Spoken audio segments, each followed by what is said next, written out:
It began as one of those nights meant to be lighthearted. Music, laughter, and a few of her coworkers. I'd agreed to come, even though office parties weren't my scene. I preferred quiet evenings, dinner and a movie, maybe a walk afterward. But she insisted, "Come on, Alex, it'll be fun. Everyone's bringing their partners." So I went. The restaurant was alive with noise.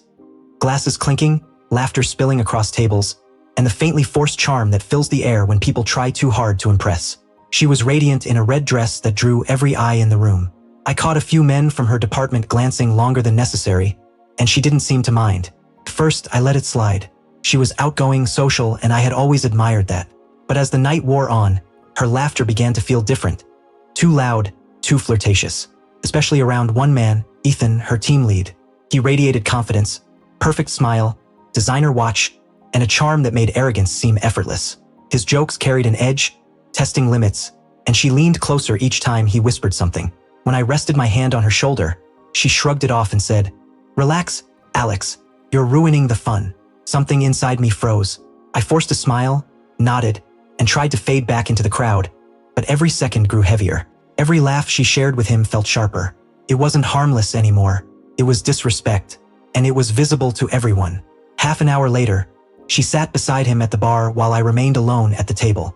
One of her coworkers glanced my way with sympathy. "She's had a bit too much," they murmured. "Maybe get her to calm down." I nodded, stood, and approached. When I touched her arm, she turned, annoyed. "What? Let's go home," I said evenly. "You've had enough." She laughed, but it wasn't warm. It was loud, dismissive, the kind that cuts. "You're ruining the fun again, Alex. Can't you just loosen up for once?" The people around us went silent for a moment. Ethan chuckled awkwardly, but she didn't notice. I exhaled slowly, met her eyes, and said softly, "You're right. I am ruining the fun."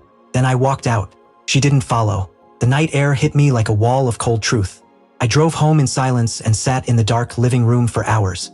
The house felt emptier than ever. Pictures of us lined the shelves, smiling at each other like we were each other's world. But that version of her felt gone.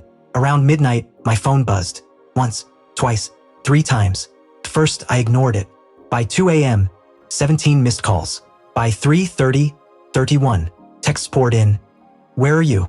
You're being childish. It was just a joke. Please pick up, Alex." I didn't respond. By morning, 47 missed calls.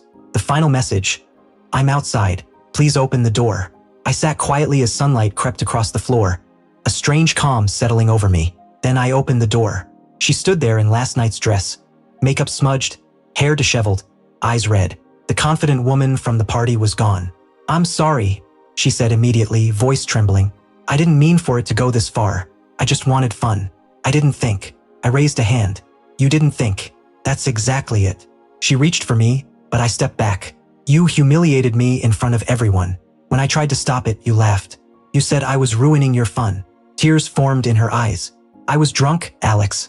I didn't mean it. Please don't let one stupid night destroy everything we've built." I studied her silently. "You think this is just about one night?" Her lips trembled. "What do you mean? It's not only the party. It's been months. Every time I try to talk, I'm boring. Every time I ask for time together, I'm clingy. You've been pushing me away. Last night only made it clear. You don't respect me anymore." She shook her head quickly. "That's not true. I love you, Alex." "Ido." "Maybe, but love without respect isn't enough." Her voice cracked. "Please don't do this." I turned, walked to the table, and picked up the ring I'd removed the night before. I placed it in her hand. "I need space. Real space. No calls, no texts." She stared at it as though it burned her skin. "You can't mean that." "Ido." She started crying harder, whispering apologies. I walked to the door. "Go home, Emma. Sleep. Think. I'll do the same." She left sobbing, the door closing softly behind her. The silence that followed was heavy but peaceful. For the first time in months, I felt clarity. 2 days passed without a word. Then a handwritten note slid under the door.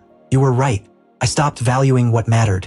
I thought fun meant attention, laughter, being the center of every room. But none of it matters if I lose you. I'll wait. No calls, no texts. Just waiting." I didn't reply. Weeks passed. I rediscovered simple joys. Coffee at sunrise, long walks, quiet peace. Sometimes I missed her, sometimes I didn't.